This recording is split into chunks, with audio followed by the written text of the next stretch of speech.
La vida de la princesa Francisca Pizarro Yupanqui no fue fácil, a pesar de nacer en Sauxa, la idílica localidad que dio origen a la célebre expresión estar de jauja.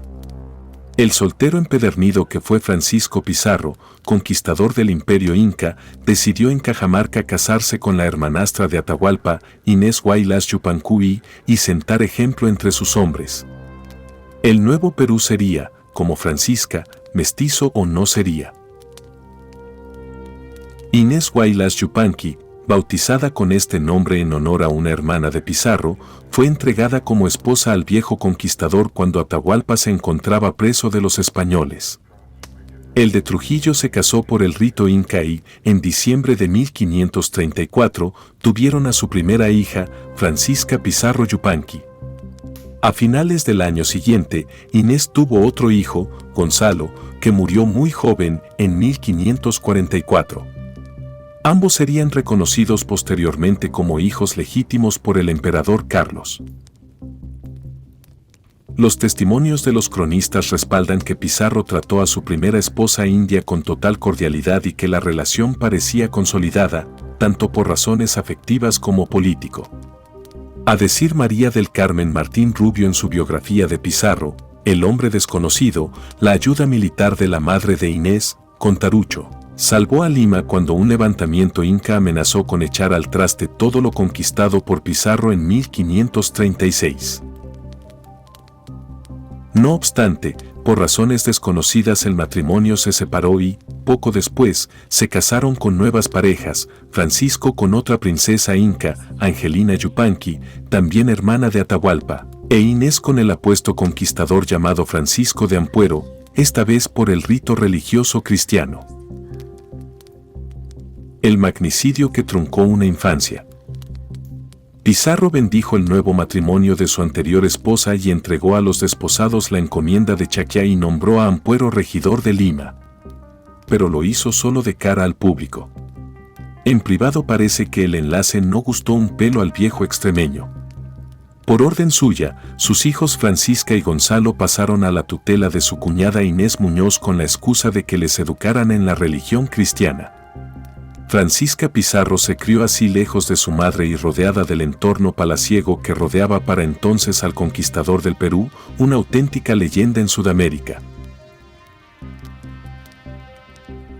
Una leyenda y una infancia cómoda que llegaron a su fin el 26 de junio de 1541, cuando un grupo de 20 españoles congregados en torno a la figura del hijo de Diego Almagro, el antiguo socio de Pizarro, entró sigilosamente en el palacio del gobernador en Lima y asesinó al conquistador extremeño como revancha. Pizarro, de 65 años de edad, murió con al menos 20 heridas de espada. Los agresores obligaron a las autoridades de Lima a nombrar gobernador al joven Diego Almagro y forzaron que Francisco Pizarro fuera enterrado de forma casi clandestina en un patio de la catedral de la ciudad. Inés Muñoz, que también perdió a su esposo en el ataque, escondió a la segunda esposa de Pizarro y a sus hijos, incluida Francisca, en la casa de amigos del patriarca. Luego, sacó los dos cadáveres del lugar del crimen y los enterró en una fosa situada en la iglesia mayor. Los asesinos saquearon a conciencia la vivienda de Pizarro y buscaron por Lima a sus herederos. Sabedora de que no habría paz para los Pizarro, Inés Muñoz escondió a Francisca y a su hermano en un convento, en tanto, los hijos del segundo matrimonio se refugiaron entre parientes indios. El conflicto interno entre almagristas y pizarristas se prolongó durante años, obligando incluso a la monarquía hispánica a tomar partido.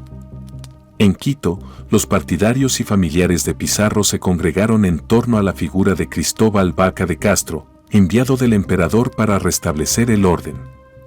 Hasta la derrota y muerte del joven Diego Pizarro en la batalla de Chupas 1542, Francisca no pudo volver a la ciudad de los reyes, Lima.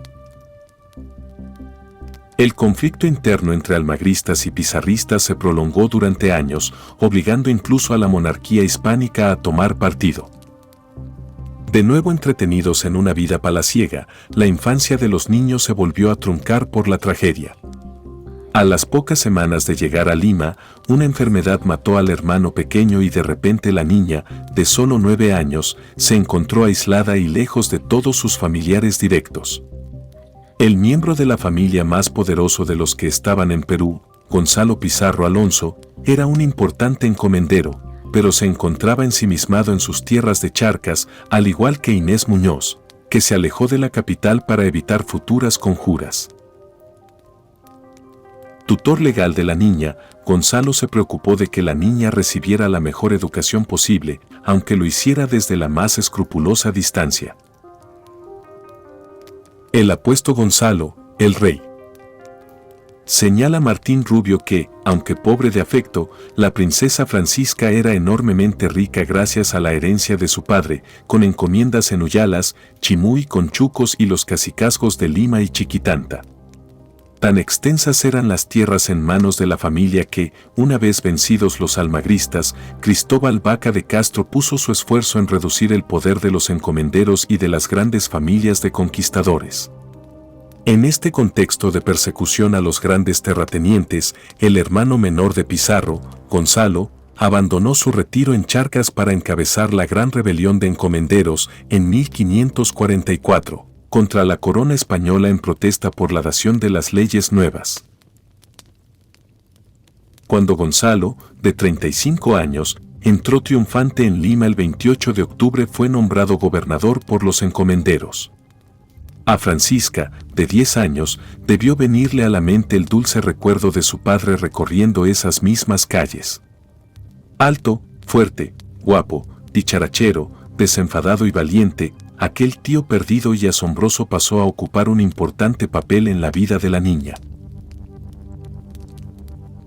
Tutor, tío y también marido. A pesar de que en 1545 la corona revocó algunas de las disposiciones más polémicas, Gonzalo Pizarro insistió en su rebelión y planteó abiertamente la posibilidad de instaurar una dinastía real valiéndose de la sangre inca y española de su sobrina. Así, tras vencer al virrey Núñez de Vela y exhibir su cadáver por las calles, el gobernador rebelde organizó el matrimonio con su sobrina, de 12 años.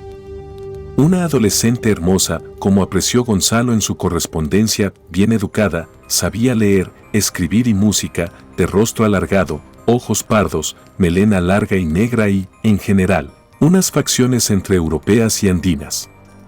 Encarnación de dos mundos. La mejor piedra para iniciar el primer reino independiente y mestizo de América. Prevenido por sus espías, Carlos V se adelantó a los planes de Gonzalo y torpedeó sus intentos de que el Papa Paulo III diera autorización a aquel matrimonio consanguíneo. Sin legitimidad religiosa, el enlace y el reino nacerían muertos. Además, el emperador envió en aquellas fechas al clérigo y licenciado Pedro de la Gasca a poner fin a aquel demencial proyecto real que, según las crónicas, ya contaba con el encargo de una corona de oro fino, adornada con gruesas esmeraldas, para la ceremonia de coronación. El creciente autoritarismo de Gonzalo desinfló sus opciones de perpetuar su poder en forma de monarquía, de modo que el 9 de abril de 1548, en la batalla de Jaquijahuana, fue capturado y al día siguiente asesinado. Para entonces muchos de sus seguidores le habían ya abandonado. La Gasca ordenó que la princesa mestiza viajara a España para evitar que otros, como su tío, se valiesen de su sangre para legitimar futuras rebeliones. Con 15 años, Francisca sintió una profunda pena con la muerte de su tío, al que amé y quise mucho, pero logró salvar parte de su patrimonio de la nueva ráfaga de confiscamientos que siguió a la muerte del pretendiente rey. Por su fortuna y sus encantos físicos e intelectuales, la joven comenzó a ser cortejada por los solteros más ilustres de Lima. No obstante, la Gasca ordenó que la princesa mestiza viajara a España para evitar que otros, como su tío, se valiesen de su sangre para legitimar futuras rebeliones. Un destierro disfrazado de invitación cortés.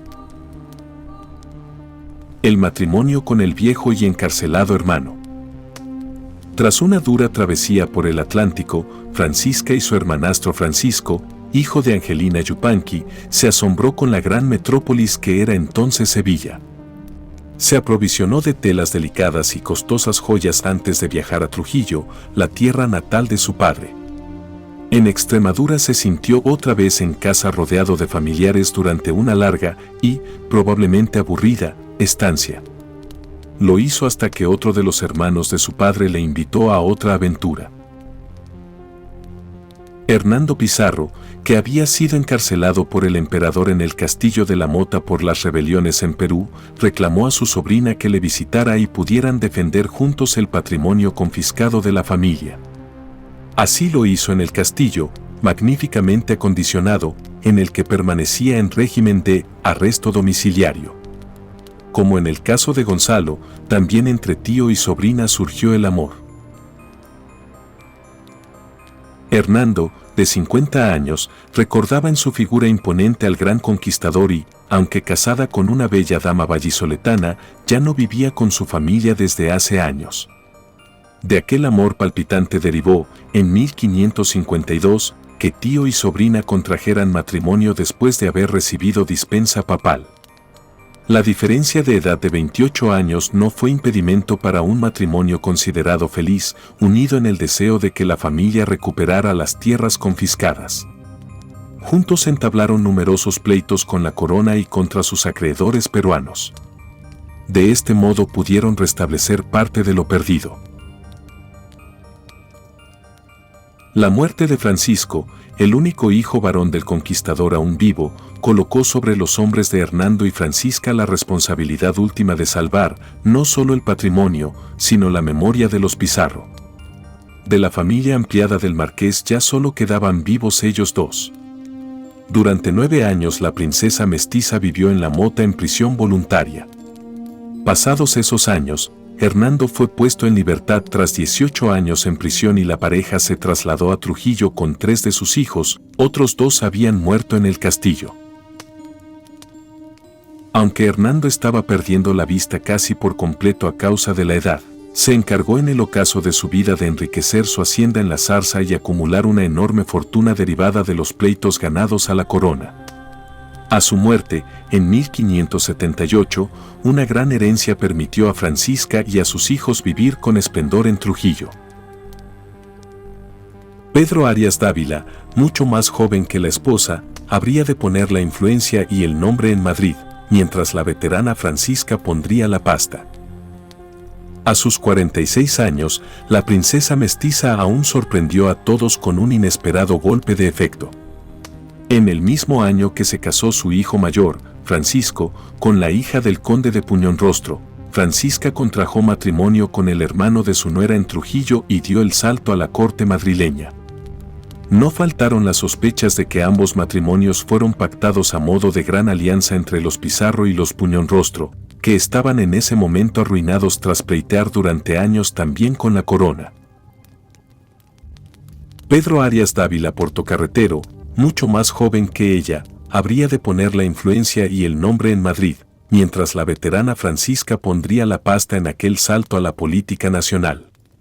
Los dos matrimonios fueron felices, si bien los réditos políticos fueron más cortos de lo esperado. Francisca dilapidó parte de lo que tenía y de lo que no en una vida de grandes lujos en la corte de Felipe II.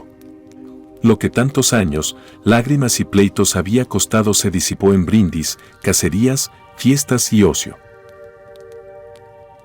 Francisca Pizarro murió en Trujillo en 1598 a la edad de 63 años.